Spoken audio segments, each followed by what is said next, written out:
Welcome to talks of knowledge. Rakhi పండుగ వస్తోందంటే చాలు అక్కా తమ్ములకి, తమ్ముడు అక్కయ్యలకి ఎక్కడా లేని ఉత్సాహం ఉరకలెత్తుతుంది. పవిత్రమైన శ్రావణ మాసంలోని పౌర్ణమి రోజున జరుపుకునే ఈ రక్షాబంధన్ కు చాలానే చరిత్ర ఉందండోయ్. పురాణాల ప్రకారం కృతయుగం నుండి ప్రారంభమైన ఈ పండుగ నేటికి కొనసాగుతూ వస్తోంది. రక్షాబంధన్ అంటే కేవలం రంగురంగుల దారపు పోగుల ముడి మాత్రమే కాదు, ఇది రెండు హృదయాలను కలిపే బంధం. ప్రేమ, ఆప్యాయత, పరస్పర నమ్మకం, రక్షణ అనే మాటలకు భౌతిక రూపాన్నిస్తే అదే రక్షాబంధన్.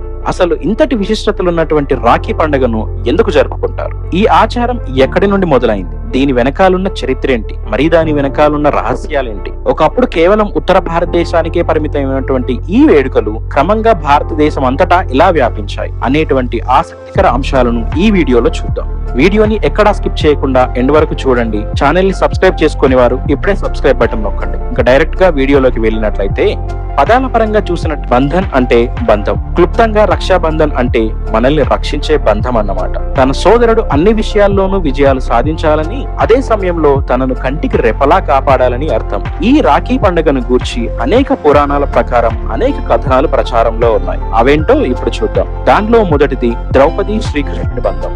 ఇతిహాసాల పరంగా చూస్తే మహాభారతంలో ద్రౌపది శ్రీకృష్ణుడి మధ్య అన్నా చెల్లెళ్ల అనుబంధం అనేది అత్యంత గొప్పగా మనకు కనిపిస్తుంది. శిశుపాలుడిని శిక్షించే సమయంలో సుదర్శన చక్రాన్ని ప్రయోగించినటువంటి శ్రీకృష్ణుడికి ఆ సమయంలో ఆయన చూపుడు వేలకు గాయమై రక్తం ధారలా కారుతోందట. అది గమనించిన ద్రౌపది తన చీర కొంగును చింపి శ్రీకృష్ణుడి చూపుడు వేలకు కట్టిందంట. దానికి కృతజ్ఞతగానే ఎల్లవేళలా ఆమెకు అండగా ఉంటానని శ్రీకృష్ణుడు ద్రౌపదికి హామీ ఇస్తాడు. అందుకు ప్రతిగానే దుశ్శాసనుడి దురాగతం నుండి ఆమెను రక్షిస్తాడు. ఇక రెండో కథ విషయానికి వస్తే, చరిత్రను పరిశీలిస్తే ప్రపంచం మొత్తాన్ని జయించాడని చెప్పుకునేటువంటి అలెగ్జాండర్ ది గ్రేట్ భారతదేశానికి దండయాత్రకు వచ్చినటువంటి సమయంలో పోరస్ అనే రాజు తన్ను అడ్డుకుంటాడు. అయితే తనను చంపొద్దు అని ఓ లేఖతో పాటుగా ఒక పవిత్రమైన దారాన్ని అంటే రాఖీని అలెగ్జాండర్ కు బహుమతిగా పంపుతుంది. అది చూసిన అలెగ్జాండర్ ఆ రాఖీని గుర్తుంచుకొని ఆ రాజును చంపకుండా వదిలేస్తాడు. ఇవే కాకుండా హయగ్రీవ అవతారం, శ్రీ మహావిష్ణువు బలిచక్రవర్తి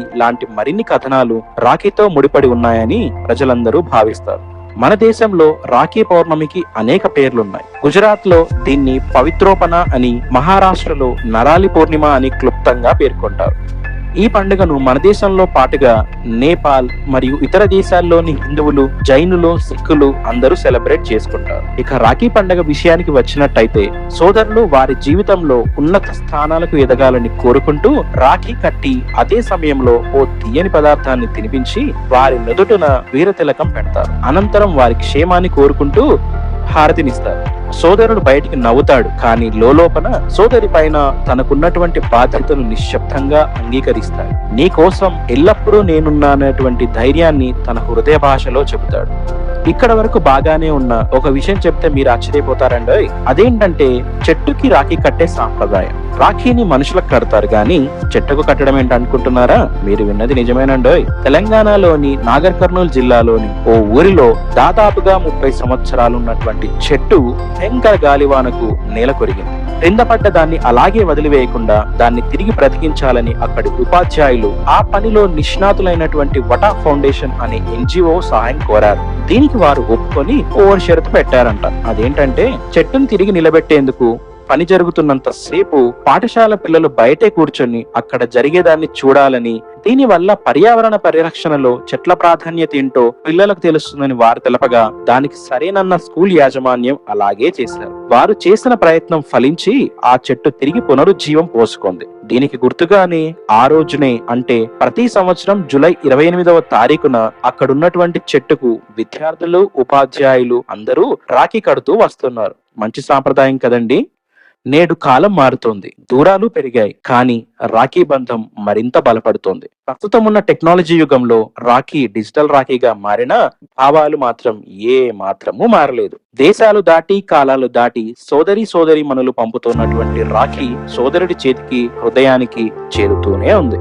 చెల్లెలు కట్టినటువంటి చిన్న రాఖీ తమ్ముడి హృదయానికి ఒక పెద్ద బాధ్యత. ఇది కేవలపు దారపు ముడే కాదు, ప్రేమ దాగి ఉన్నటువంటి ఓ శాశ్వత బంధం. పండుగలు అనేవి కుటుంబ వ్యవస్థకు వేర్ల లాంటివి. కుటుంబాన్ని ప్రేమానురాగాలతో ఆత్మీయంగా ఉంచేవే పండుగలు. కాబట్టి వీటిని తుంచుకుంటే మన ఉనికే తప్పిపోతుంది. కాబట్టి పవిత్రమైనటువంటి ఈ రాఖీ పండుగ రోజున మన బంధాలను తిరిగి గుర్తు చేసుకుందాం. మన జీవన ప్రస్థానంలో మనకు అండగా నిలిచినటువంటి సోదరులను, సోదరీమణులను మరొక్కసారి నిండు మనసుతో తలుచుకుందామని విజ్ఞప్తి చేస్తూ అందరికీ రాఖీ పండుగ శుభాకాంక్షలు. ఇంకెందుకు ఆలస్యం? ఇలాంటి మరిన్ని ఇన్ఫర్మేటివ్ వీడియోస్ కోసం ఛానల్ ని సబ్స్క్రైబ్ చేసుకోండి. Thank you for watching.